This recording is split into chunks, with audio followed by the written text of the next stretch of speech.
पूजा की थाली लेकर जाओ, भगवान का अभिषेक पूजन मंदिर में कर आओ। शाम को फिर वही पूजन की थाली, वही की वही थाली, उसमें प्रसाद और दिए कितने 6 प्रसाद, एक पात्र में प्रसाद, 3 हिस्से कर कर मत ले जाना, एक पात्र में लेकर जाओ। मंदिर में जाकर शाम को प्रदोष काल में फिर पूजन कर लो, पूजन कर कर प्रसाद के 3 हिस्से कर दो। मंदिर में 6 दिए थाली में से उतार कर जमीन पर रख दो, भूमि पर रखकर 5 दियों को जला दो, प्रज्वलित कर दो। प्रसाद का 2 हिस्सा, 5 दिए जो जलाए हैं वो मंदिर में छोड़ दो। प्रसाद का 1 हिस्सा और 1 दिया जिसको जलाया नहीं है वो जमीन से उठाकर वापिस अपनी थाली में रख लो। बाबा को विनती करो, आज मेरा पहला पशुपति व्रत है बाबा, इसको स्वीकार करना।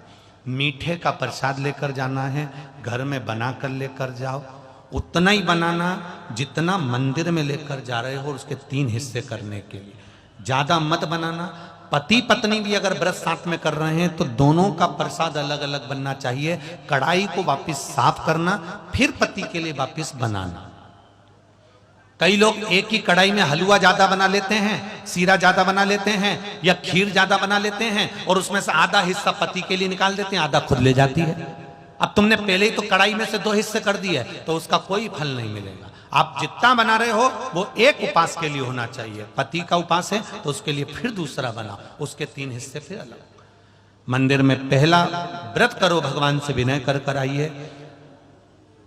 छठा दिया और प्रसाद का 1 हिस्सा जो लेकर आए हो, अपने घर के दरवाजे के बाहर बैठो आराम से, दरवाजे की ओर मुख कर कर सीधे हाथ की ओर उस दिए को, जो छठा दिया है, उसको अपने सीधे हाथ की ओर, राइट हैंड की ओर, उसको दरवाजे के बाहर जला दीजिए। भगवान से प्रार्थना करिए, मैंने इसलिए ये व्रत करा है बाबा, उसको स्वीकार कर लेना।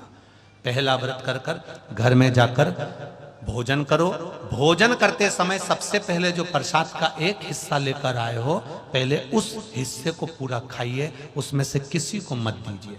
वो आपका व्रत का है, आपको खाना है, किसी को नहीं देना। एक चुटकी मात्र भी नहीं देना, 1 चम्मच मात्र भी नहीं देना।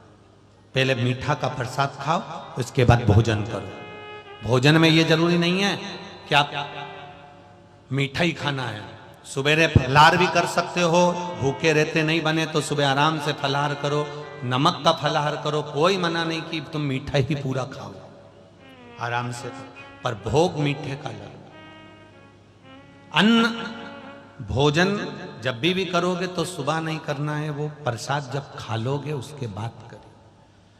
4 व्रत पूरे हो जाएं, 5वां व्रत जब आखिरी का व्रत रहे तब फिर वैसा की वैसा ही क्रम कर कर 108 या तो बेलपत्र हो या चावल का दाना हो या फूल की पंखड़ी हो, जो आप 108 ले जाना चाहते हो भगवान को चढ़ाने के लिए। 1 श्रीफल 11 रुपए, जो भी आप शिव जी को समर्पित करना चाहते हैं, बाबा को वैसी की वैसी पूजन कर कर। पर थाली जो सुबह लेकर जाओ वो थाली को धोना नहीं है, शाम को वही थाली जाना चाहिए, उस थाली को बदला नहीं जाता। समापन वाले दिन 5वां जब व्रत रहे, बाबा को 108 सामग्री समर्पित कर कर, श्रीफल समर्पित कर कर अपने हृदय की बात कहकर आइए, दिया लगाओ, वापिस अपने घर के अंदर प्रवेश कर जाओ। बाबा से विनती करो, मेरा विश्वास करता है अगर दिल से पशुपति व्रत किया है तो मेरा महादेव व्रत पूरे होते होते ही तुम्हारा कार्य सफल कर